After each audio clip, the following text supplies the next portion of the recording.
بسم اللہ الرحمن الرحیم الحمد للہ رب العالمین والصلاة والسلام علی رسولہ الکریم وعلی آلہ واصحابہ اجمعین وعلی کل من تبعہم بإحسان الی یوم الدین۔ اما بعد، محترم بھائیوں، بزرگوں، دوستوں، السلام علیکم ورحمۃ اللہ وبرکاتہ۔ الحمدللہ ہم لوگ اس وقت محرم کے مہینے میں ہیں۔ محرم کے معنی ہی ہے حرمت والا، حرمت والا مہینہ ہے۔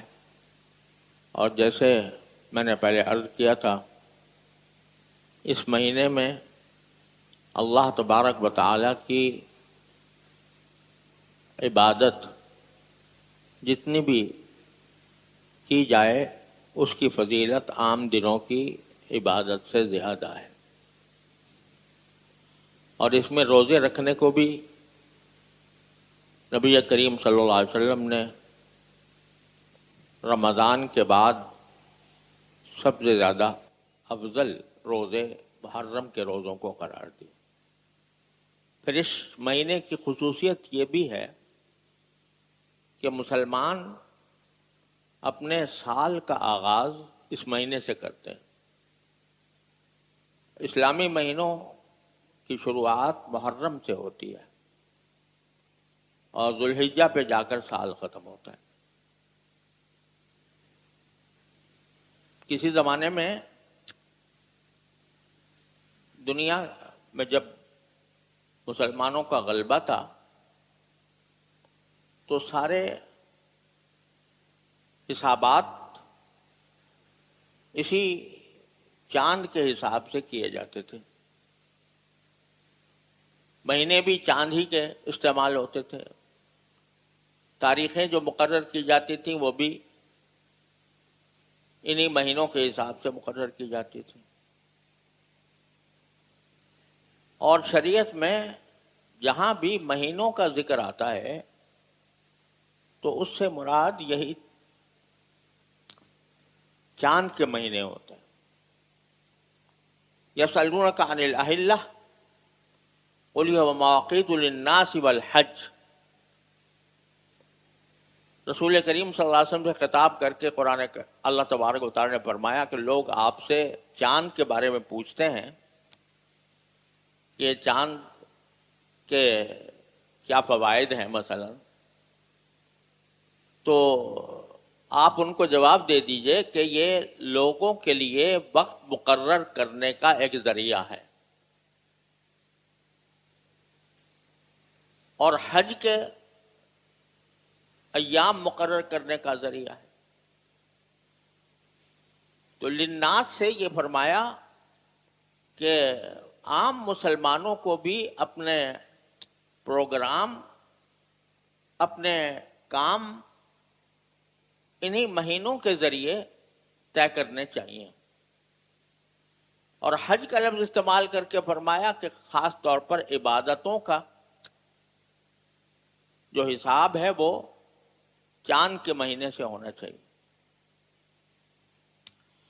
اور یہ بات پوری امت میں متفق ہے، علیہ طور پر طے ہے کہ جہاں قرآن کریم نے یا شریعت نے کچھ مدتوں کا تعین فرمایا ہے تو ان مدتوں کا تعلق چاند کے مہینے سے ہے۔ مثلا زکوٰۃ جو انسان پر واجب ہوتی ہے اس میں سال گزرنا شرط ہے۔ اس سال سے مراد چاند کا سال ہے۔ یعنی بہت سے لوگوں کو یہ اندازہ نہیں ہوتا، یہ بات سمجھ بھی لینی چاہیے کہ ہر انسان کی زکوٰۃ کی تاریخ دوسرے انسان سے مختلف ہو سکتی ہے، بلکہ ہونی چاہیے۔ زکوٰۃ کے لیے یہ ضروری ہے کہ جو بھی انسان ہے وہ اب سال کی کوئی ایک تاریخ متعین کرے اور اس تاریخ پر اپنے زکوٰۃ کا حساب کرے۔ اصلاً حکم یہ ہے کہ جس تاریخ میں کوئی انسان صاحب نصاب بنا وہ تاریخ اس کی زکوٰۃ کی تاریخ۔ اب جب اگلے سال وہی تاریخ آنے سے ایک دن پہلے اس کے اوپر سال مکمل ہو جائے گا اور اس پر زکوٰۃ واجب ہو جائے گی۔ تو اصل تاریخ ہر انسان کی زکوٰۃ کی تاریخ وہ تاریخ ہوتی ہے جس میں پہلی بار انسان صاحب نصاب بنا، پھر سارے احکام اسی کے حساب سے چلتے ہیں۔ اور ہر سال پھر اس کو اس تاریخ میں دیکھنا چاہیے کہ میرے پاس کتنے اثاثے ہیں، کس پر زکوٰۃ واجب ہے، اس زکوٰۃ کو اس کے حساب سے ادا کرے۔ عام طور سے لوگوں کو یاد نہیں رہتا، جب بڑے ہو جاتے ہیں یاد نہیں رہتا کہ ہم کون سی تاریخ میں سب سے پہلے صاحب نصاب بنے تھے۔ ایسی صورت میں مجبوری میں یہ کہہ دیا جاتا ہے کہ کوئی سال کی کوئی ایک تاریخ چاند کے مہینے کی وہ مقرر کر لیں اور ہر سال پھر اسی تاریخ کو حساب کیا کریں، اپنے تمام اثاثوں کا جائزہ لیں کہ ان میں کتنے اثاثے جو ہیں وہ ان کے اوپر زکوٰۃ فرض ہے۔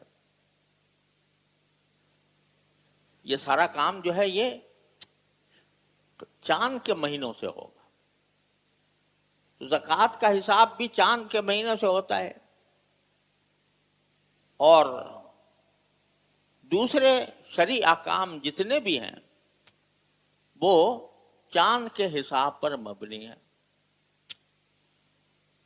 کسی خاتون کے شوہر کا انتقال ہو جائے تو اس کی عدت قرآن کریم نے 4 مہینے 10 دن مقرر کی ہے۔ تو یہ 4 مہینے کون سے ہوں گے؟ یہ 4 مہینے چاند کے حساب سے۔ جس خاتون کو طلاق دے دی گئی ہو اور اسے عدت گزارنی ہو اور اس کو ماہواری نہ آتی ہو تو 3 مہینے اس کی عدت ہوتی ہے، وہ 3 مہینے بھی چاند کے مہینے ہوں۔ حدیث میں اگر کوئی شخص روزہ توڑ دے، بغیر کسی عذر کے روزہ توڑ دے تو اس پر کفارہ آتا ہے۔ کفارہ 2 مہینے کا آتا ہے، 60 دن کا آتا ہے، وہ 60 دن بھی چاند کے حساب سے ہوں گے۔ روایات میں آتا ہے کہ ایک مرتبہ حضور نبی کریم سرور دو عالم صلی اللہ علیہ وسلم نے ازواج مطہرات کی تربیت کے لیے ازواج مطہرات کی طرف سے بعض ایسے امور نبی کریم سرور دو عالم صلی اللہ علیہ وسلم کے سامنے آئے جو ایک نبی کی ازواج مطہرات کی شان سے کہ شایان نہیں تھے۔ تو رسول کریم سرور دو عالم صلی اللہ علیہ وسلم نے ان کی تربیت کے لیے یہ ارادہ کیا اور اس پر قسم بھی کھا لی کہ میں 1 مہینے اپنی ازواج کے پاس نہیں جاؤں گا۔ 1 مہینہ، وہ مہینہ آپ نے اپنے گھر کے ایک بالا خانے پر قیام فرما کر گزارا، اور اس مہینے میں کسی بھی وقت کسی زوجہ مطہرہ کے پاس تشریف نہیں لے گئے۔ جب 29 دن ہو گئے تو 29ویں دن جب چاند نظر آ گیا تو آپ اپنے اس بالا خانے سے نیچے اتر کر تشریف لائے۔ شاید حضرت عائشہ کی باری ہوگی تو حضرت عائشہ رضی اللہ تعالیٰ عنہ نے حضور اقدس صلی اللہ علیہ وسلم کو دیکھ کر یہ عرض کیا کہ یا رسول اللہ آپ نے تو 1 مہینے کی قسم کھائی تھی، ابھی تو صرف 29 دن ہوئے ہیں۔ تو نبی کریم صلی اللہ علیہ وسلم نے فرمایا کہ مہینہ 29 دن کا بھی ہوتا ہے، یعنی جب چاند نظر آ جائے تو 29 دن کا بھی ہوتا ہے۔ حضرت عائشہ نے فرمایا کہ میں ایک ایک دن گن کر گزار رہی تھی کہ کب یہ 1 مہینہ ختم ہو، تو میں پوری طرح مجھے ایک ایک دن کا حساب یاد ہے۔ آج 29ویں تاریخ تھی۔ غرض اس میں بتا دیا رسول کریم صلی اللہ علیہ وسلم نے کہ اگر کوئی شخص 1 مہینے کے بارے میں کوئی فیصلہ کرتا ہے تو اصل یہ ہے کہ وہ چاند کے مہینے کا اعتبار کرے۔ ہمارے معاشرے کے اندر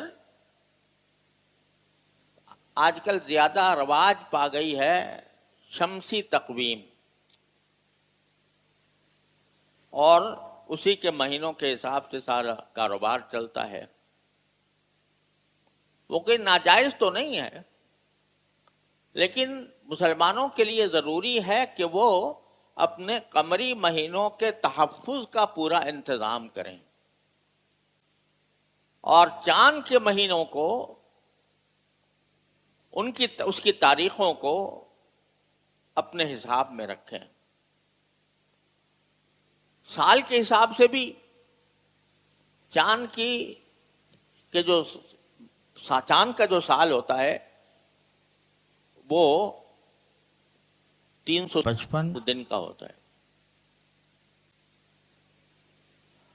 بعض اوقات 355 سے کچھ کم بھی ہو جاتا ہے، اور سورج کے حساب سے جو جنوری فروری وغیرہ کے مہینے ہیں ان میں 365 دن بنتے ہیں۔ تو جتنے ملازمین ہیں اگر ان کو ماہانہ تنخواہ چاند کے حساب سے دی جائے تو 3 سال میں ان کے پاس 1 مہینے زائد کی تنخواہ آ جاتی ہے، اور اگر شمسی مہینوں کے اعتبار سے دی جائے تو ایک مہینے کی تنخواہ کم ہو جاتی ہے۔ ہمارے یہاں دارالعلوم میں سارا حساب کتاب الحمدللہ چاند کے مہینوں کے حساب سے ہوتا ہے۔ جو ملازمین ہیں، جو اساتذہ کرام ہیں، ان کی تنخواہیں بھی چاند کے حساب سے ادا کی جاتی ہیں۔ تو وہ 3 سال میں ان کو ایک تنخواہ عام ملازمین کے مقابلے میں زیادہ مل جاتی، یہ بھی اس کا ایک فائدہ ہے۔ تو بہرحال ان مہینوں کے حساب کو محفوظ رکھنا اور ان کے مطابق اپنے کام انجام دینا، یہ ہماری شریعت کا ایک بنیادی تقاضا ہے۔ افسوس ہے کہ ہم مغربی تہذیب کے مسلط ہو جانے کے بعد اپنی بہت سی روایات کو چھوڑ رہے ہیں۔ چھٹی، مسلمان کے لیے چھٹی کا دن اگر کوئی ہو سکتا ہے تو وہ جمعہ ہی ہے، لیکن ہمارے ہاں چھٹی اتوار کو ہوتی ہے۔ ایک زمانے میں جمعہ کی چھٹی ہوتی تھی، مگر لوگوں نے اپنے ماڈرن ہونے کا ثبوت کے طور پر اقتدار میں آنے کے بعد جمعہ کی چھٹی منسوخ کر کے اتوار کی چھٹی کر دی۔ بہرحال یہ افسوسناک امور ہیں، لیکن عرض جو کرنا چاہتا ہوں وہ یہ کہ ایک تو چاند کے مہینوں کا حساب کا تحفظ کرنا چاہیے۔ میں الحمدللہ جب بھی کوئی تاریخ لکھتا ہوں تو ہمیشہ قمری مہینوں کے حساب سے لکھتا ہوں۔ خط میں لکھوں گا تو یا کسی تالیف کے انتہا پر لکھوں گا تو قمری مہینے کے حساب سے، قمری سن کے حساب سے لکھتا ہوں۔ تو ایک مسلمان کو یہ چاہیے کہ اس نظام کا تحفظ کرے کہ اس سے شریعت کے بہت سارے احکام اس سے وابستہ ہیں۔ دوسری بات جو عرض کرنا چاہتا ہوں وہ یہ کہ چونکہ محرم سے نیا سال شروع ہوتا ہے اور نئے سال سے انسان ایک نئے دور میں داخل ہوتا ہے، تو انسان کو چاہیے کہ جب وہ اپنی کسی بھی سرگرمی کے اندر کا سال پورا ہو جائے اور نیا سال شروع ہوتا ہے تو لوگ اپنے پچھلے سال کا کچھ جائزہ لیتے ہیں اور آئندہ سال کے لیے کچھ منصوبہ بناتے ہیں۔ سارے جتنے بھی ادارے ہیں جب ان کا سال پورا ہوتا ہے تو اس موقع پر وہ اپنے ادارے کی سابقہ کارکردگی کا جائزہ بھی لیتے ہیں اور آئندہ سال کے لیے کچھ منصوبہ بھی بناتے ہیں کہ آئندہ سال ہمیں کیا کرنا ہے اور جس کام کو لے کر ہم چلے ہیں اس میں آئندہ کیا ترقی کے امکانات ہیں اور ترقی کے کیا طریق ذرائع ہیں۔ عام طور سے جو تجارت پیشہ لوگ ہیں وہ جب سال ختم ہوتا ہے تو اپنا پورا حساب بناتے ہیں، جس کو کہتے ہیں کلوزنگ کا دن ہے، یعنی اپنے سارے حساب کو کلوز کرتے ہیں، اور پھر نیا سال جب آنے والا ہوتا ہے تو اس کے لیے کوئی بعض اوقات بجٹ تیار کیا جاتا ہے، بعض اوقات اور کوئی منصوبے بنائے جاتے ہیں کہ اگلے سال میں ہمیں کیا کرنا ہے۔ تو حدیث میں رسول کریم سرورت عالم صلی اللہ علیہ وسلم نے ہر مسلمان کے بارے میں یہ فرمایا کہ ہر مسلمان بھی ایک تاجر ہے، چاہے اس کا پیشہ کچھ بھی ہو۔ حدیث میں یہ فرمایا کہ تم میں سے ہر شخص بیچنے والا ہے، تاجر ہے۔ کاہے کا تاجر؟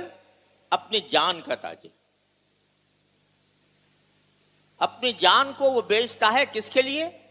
اللہ تبارک و تعالیٰ کے لیے، اور اس کے نتیجے میں حدیث میں فرمایا فَمُعْتِقُهَا أَوْ مُوبِقُهَا، یعنی قرآن نے اعلان کیا ان اللہ اشتری من المؤمنین انفسهم واموالهم بان لهم الجنہ، اللہ تعالیٰ نے مومنین سے ان کی جانیں بھی ان کے مال بھی خرید لیے ہیں جنت کے بدلے۔ تو اسی کو مد نظر رکھتے ہوئے سرکار دو عالم صلی اللہ علیہ وسلم نے ارشاد فرمایا کہ تم ہر انسان جو ہے وہ اپنے جان کا تاجر ہے،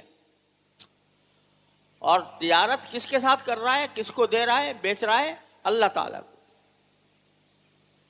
اور اس کا معاوضہ کیا ملنا ہے؟ جنت۔ اور اگر اس نے اپنی جان جو اللہ تبارک و تعالیٰ کو بیچی ہے، اگر اس بیچنے کے اندر کوئی کوتاہی ہوگی، اس بیچنے کے اندر کوئی غلطی ہوگی، اللہ تعالیٰ کی مرضی کے خلاف اپنی جان کو استعمال کرے گا تو وہ اپنی جان کو ہلاکت میں ڈالے گا۔ جو اس جان کو اللہ تبارک و تعالیٰ کے احکام کے مطابق خرچ کرے گا، احکام کے مطابق زندگی گزارے گا، فَمُعْتِقُهَا، تو وہ اپنی جان کو آزاد کر لے گا جہنم کے عذاب سے۔ او موبقها، اور اگر اس نے اپنی اس جان کو اللہ کے احکام کے مطابق خرچ نہ کیا تو وہ اپنی جان کو ہلاکت میں ڈالے گا، جہنم میں جائے گا۔ تو جس طرح ہر تاجر سال کے آغاز میں اپنی پچھلی کارکردگی کا جائزہ بھی لیتا ہے اور اگلے سال کے لیے اپنے تیاری بھی کرتا ہے کہ اگلے سال میں مجھے کیا کرنا ہے، تو ہر مسلمان کو بھی یہ چاہیے کہ جب سال نیا شروع ہوا تو وہ اپنے پچھلے سال کی کارکردگی کا جائزہ لے، میں نے وہ سال کیسے گزارا، کیا میں اس سال کے اندر اللہ تعالیٰ کے سارے احکام پر عمل کرتا رہا، کیا میں نے نمازیں باجماعت ادا کی؟ کیا میں نے نمازیں اللہ تعالیٰ کے احکام کے مطابق، سنت کے مطابق ادا کی، یا ان میں کوتاہی رہی؟ جو میرے ذمے واجبات تھے وہ میں نے پورے ادا کیے یا نہیں کیے؟ میں نے جو کچھ کمایا وہ حلال ذرائع سے کمایا یا ناجائز ذرائع سے کمایا؟ اور جو حقوق اللہ تعالیٰ نے میرے ذمے میرے والدین کے رکھے تھے، میرے رشتہ داروں کے رکھے تھے، میرے پڑوسیوں کے رکھے تھے، میں نے ان حقوق کو ادا کیا یا نہیں کیا؟ اور مجھے جس طرح انسانوں کے ساتھ سلوک کرنے کا حکم دیا گیا تھا، میں نے وہ سلوک ویسا ہی کیا یا اس میں کچھ کمی رہی؟ تو ہر انسان چونکہ اپنی جان کا تاجر ہے، تو وہ پچھلے سال کا جائزہ لے کہ میری زندگی پچھلے سال میں کیسی گزری۔ اگر اس میں کوئی غلطیاں ہوئیں تو اس کا معنی یہ کہ خسارہ ہوا، نقصان ہوا۔ لیکن اللہ تبارک و تعالیٰ کا فضل و کرم یہ ہے کہ اگر کسی تاجر کو اپنی تجارت میں خسارہ ہو جائے تو سوائے افسوس کرنے کے، انا للہ پڑھنے کے، اس کے پاس کوئی اور راستہ نہیں۔